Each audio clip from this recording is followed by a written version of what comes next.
Hey guys, Peter responded to my request for questions, and he says, I would love to see something about handling detailed martial arts systems in Rolemaster 2nd Edition. I know there is a martial arts companion for RMSS, but it would be awesome to hear your thoughts about it for RM2. We shall also play again together soon. We played together in a Brigade Con game. So, uh, I actually had the martial arts companion. I got rid of it because I just didn't find enough of the content in that book useful in my games. But it's a good book.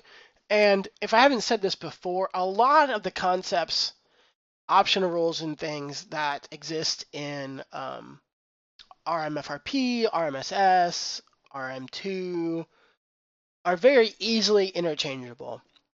RMU is still going to need a little bit more converting to get into, but you should still be able to. It should still be really easy to get the general ideas over that aren't already there. Now,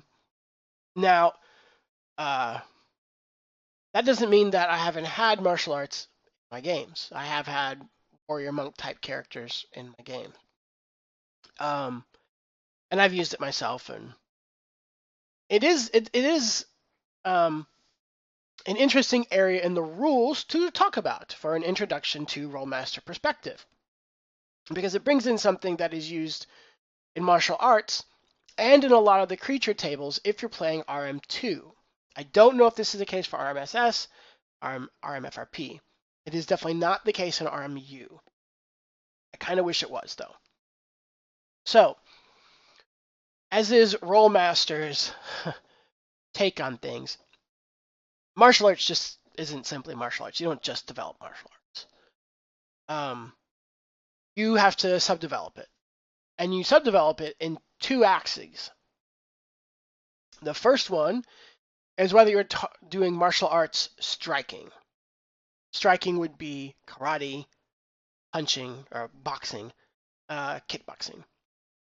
And then there's martial arts sweeps and throws. So that would be more like probably jujitsu. Not super familiar with martial arts, but you know the idea. Where you're throwing around your weight. If you weren't using the optional wrestling skill, I don't remember if it's RM Rolemaster Companion 2 or a later one like 4 or 5 that introduces wrestling. Or it might have even been an Arms Companion. If you didn't involve that, then I, as someone who wrestled in high school, would put Greco-Roman wrestling in sweeps and throws. Because there's a lot of grappling involved. So you have to first develop. The first idea is that you're distinguishing martial arts striking, martial arts sweeps and throws. On top of that, then, each one is developed in ranks. And I don't mean skill ranks. We already know that, right? You develop your skills in ranks. I mean, it's martial arts striking rank 1. And then another skill is martial arts striking rank 2, martial arts striking rank 3, and martial arts striking rank 4. And the same for sweeps and throws. By the way, if you do use the wrestling optional skill from whatever companion book, it works the same way.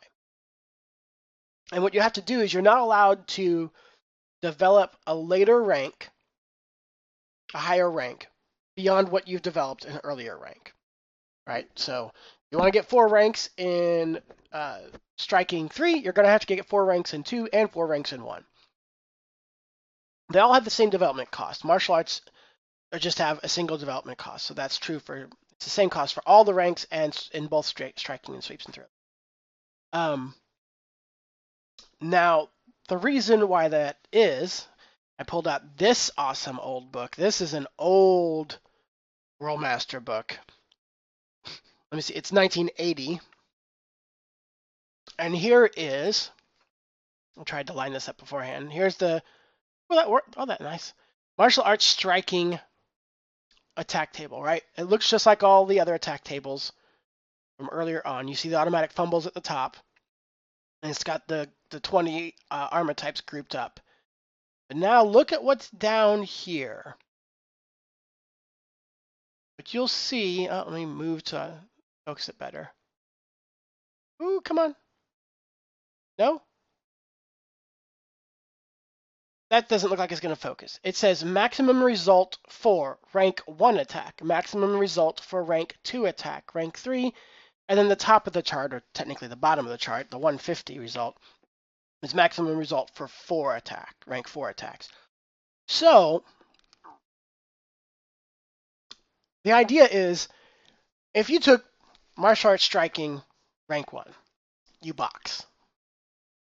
You can't score anything but higher than a 105. So that's a 4A versus armor type 20, and a 15B critical for armor type 1.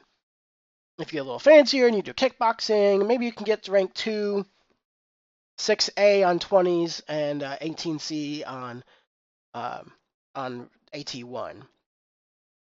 And that's what it is. You're developing a more advanced form of the martial arts. You can't just be an excellent boxer and do the same kind of damage as someone who can do karate. It's maybe you could do the same damage, but I think the idea is you're only attacking with half your body, and it's much more predictable, right? So the fancier it gets, the more outlandish it gets, and maybe rank 4 isn't even realistic. Maybe make rank 4 is more fantasy based. Then you can do more things, or maybe it's also a question of how much you're doing in a round. So, all you have to do is probably go and read some of the E critical results for martial arts striking, because it has its own critical table. Martial arts sweeps and throws has a different one. As you might guess, they do different kinds of criticals. E's only exists if you have rank 4. Even rank 3 on AT1 is a 21D. So there are no E's. So if you read the kind of crazy things that an E is doing, that the E criticals are getting, that the D's don't even do, that kind of gives you an idea of what it means to be studying martial arts striking rank 4, right? Sweeps and throws, by the way, the differences aren't as big, because someone's in plate mail and you actually throw them to the ground, which is going to be harder to do, but if you do it, they're juggling around inside of a hard case. The maximum result for rank 1 on AT1 is 2A. Maximum result rank 1 for AT20 is 2B. You actually do better against, and if you go down to a rank 3, let's skip it. Let's go to rank 4. Versus AT1, it's 12E, but on 20, it's a 4E. Oh, that's interesting. So it actually does go worse than that. Where does it swap? It seems to swap around the beginning of rank 3 results. Or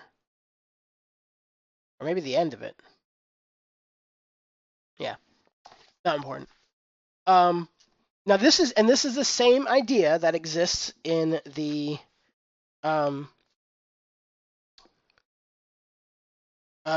trample stomp attack. Let me get that on the screen. Right, so if a big animal, all you see there is an elephant's foot, is running over you, then you size the creature. Maximum result for small attacks, maximum result for medium attacks, right? So it's something that can, let's say a baby calf, a baby, calf, bovine, runs over you. That's probably the maximum, it's probably a small attack, but it is a trample, and therefore you could have these results.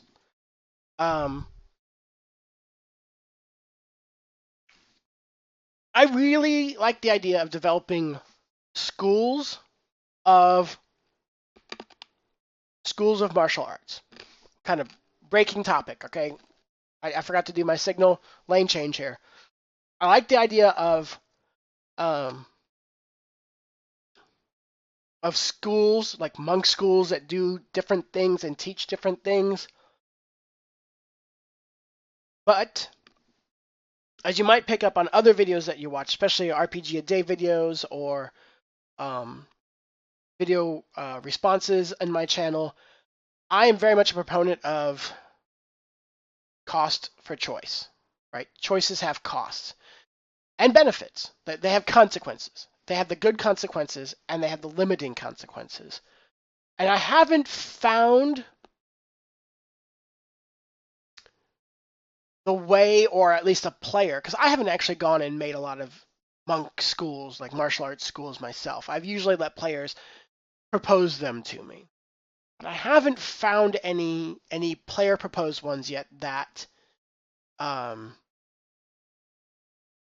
put enough cost to the benefit. I'd really like to see. I'd love to see like some kind of point-based creation system for how to create a a school of study, but I just don't know. Um, I don't know what that would be, and I don't have it happen often enough in my games for it to matter. I will say this: have more bar fights in your games. Like I think that'd be awesome. Bar fights, not fights where there's some thieves in the corner and you call them out for who they are, so they get out their daggers and you get out your swords and axes and you start going at it in the bar. I mean the non-lethal kind of fight, right? Like even though you have weapons, you're not drawing them. Which, as a GM, the best way to do that is probably to throw the first punch by pulling the first punch, by having them attack first and do so with a fisticuff attack, right? But that would make having, or even making the choice as a player to develop martial arts rank 1 of either type into your character an interesting choice. It's not going to be campaign moving unless you play things right as a GM or even as the player, depending on how much creation power your players have. But if you just had bar fights and things like that, other forms of non-lethal combat, or that's the way that disputes are settled in one of the countries or one of the nations, and that'd be interesting. I don't see enough martial arts development from non-Jackie Chan type characters, right? Everybody who develops them, Jackie, are trying to pull off a Jackie Chan, or I'm totally blanking on his name. He was in Lethal Weapon 4. Totally blanked on his name. But Chuck Norris. Whatever, right? Like, those are the only people who ever really spend development points developing it. And that's not a bad decision. It's just, it's a dimension of the game that isn't explored enough. And maybe integrating the martial arts companions material to your world setting, to your game, letting your players know that you're going to be bringing in some of this stuff. Maybe you're bringing in some NPCs that are using it so they get to see it in use, will seed some ideas for either broadening their current characters or maybe what their next character will be. Right? Nothing takes the edge off of a character death like already having an idea that you want to pursue. I've babbled a bit, but there's my answer. If you've got any other questions, guys, about Rolemaster, topics for me to cover, drop them in the comments below, and I'll see you guys later.